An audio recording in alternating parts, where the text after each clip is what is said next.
quickly about the Mets.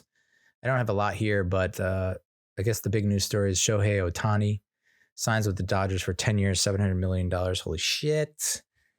700. His contract calls for him to be paid only $2 million a year for the next 10 seasons, with $680 million deferred until the end of the deal. The CBT hit on the contract is going to be around $46 million, a huge discount for LA. It's like I guess people are comparing it to the Bobby Bonilla contract, and it's like everyone's like, yeah, it's pretty fitting that just as Bobby Bonilla's contract ends, another super long goddamn contract. He passes the torch to Shohei Ohtani. Fucking Dodgers, man. I like literally.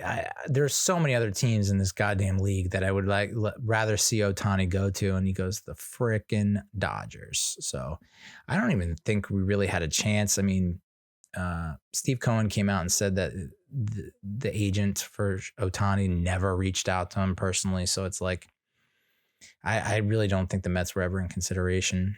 And all that talk about the Blue Jays was completely fabricated.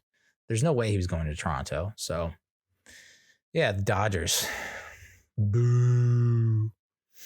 Ronny Mauricio tore his ACL in the Winter League game. He'll need surgery and will likely knock him out for a significant chunk of the 2024 season. He injured his knee while leading off of first base in a game of the Dominican Winter League. Like, what the fuck? We need footage someone needs to explain that to me. How do you tear your ACL leading off of first base? Unless like he's trying to get back on a pickoff attempt, like he was gonna go, and then he plants his right leg to turn back to the first base to slide back into first base, and it just buckles and gives and tears. That's the only thing I can see. It was just last week that David Stearns was saying he was confident with the third baseman we have on the roster. Now that Mauricio has torn his ACL, does that change anything? And it's like, yeah. Like, I don't think that you're gonna, Brett Beatty and Mark Vientos. I don't know. I mean, yeah, Mauricio got off to a hot start. He came back down to earth towards the end. And his numbers didn't jump off the page, but they weren't as bad as Beatty or Vientos. So, woof. It's tough. He's only 22, so we'll see.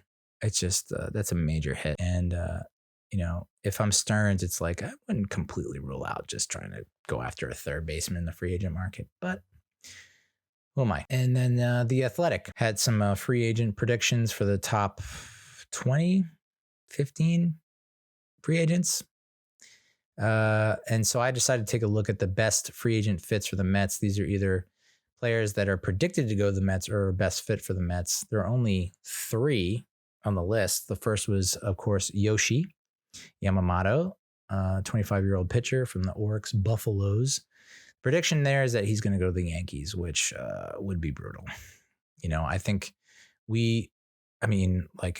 all season this season, that's all we saw was clips and highlights of Yamamoto and him in a Mets jersey, and it just felt like a foregone conclusion that we were going to get him. And now they're saying he's going to go to the Yankees. Ugh. They do say that Blake Snell, left-handed pitcher, 31-year-old, 6 WAR last season, will go to the Mets, which is that would be nice. I don't know. People have their issues with Blake Snell, but I don't hate this. He went 14-9 with a 2.25 ERA, 234 strikeouts over 32 starts. Didn't allow a run in 5 of his last 6 starts. He's only pitched 130 innings or more in 2 of his 8 seasons. But he did win a Cy Young Award both years. So it's like, does a ton of innings. I don't know. I mean, good God, you wouldn't take 14-9 with 2.25 ERA over 32 starts? You wouldn't take that?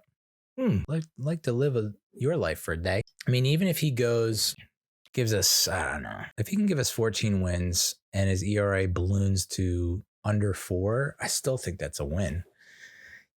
32 starts from a lefty. I don't see him completely shitting the bed. So I would like that to happen very much. And then the last one that was a fit for the Mets, but Lucas Giolito, right-handed pitcher, 29-year-old, bounced around a couple teams last year at a 1.7 WAR. They predict to go to the goddamn Dodgers. Hey, LA, back off, man. Chill out. Former Met Seth Lugo signed with the Royals, 3 years, $45 million. That feels like, I like Seth. I don't know that he's worth that. I don't know. Oh boy. I know bullpens are thin these days. The depth is not great. It's rare that you get a guy who can come out of the bullpen, but it also can give you a quality start. I get it. That just feels like a lot. You know, it feels like what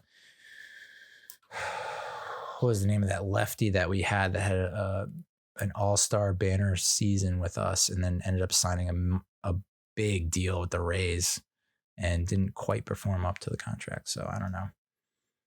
They were talking about the possible reunion there, but I didn't see it. I think he has sour taste in his mouth after that happened. And then I don't think this guy was a fit for the Mets, but I did see some people talking about it. Jung-Ho Lee. A lot of people are saying, oh, we can sign him and push Nimmo to left. And I was like, Nimmo had like a Golden Glove caliber type season last year. Like he's really come along in center field. So I'm not exactly down with that. Anyway, he signed with the Giants, 6 years, $113 million. So Mets haven't really had that big splash signing yet like we had hoped or we thought we would. We missed out on Ohtani. We could miss out on Yamamoto.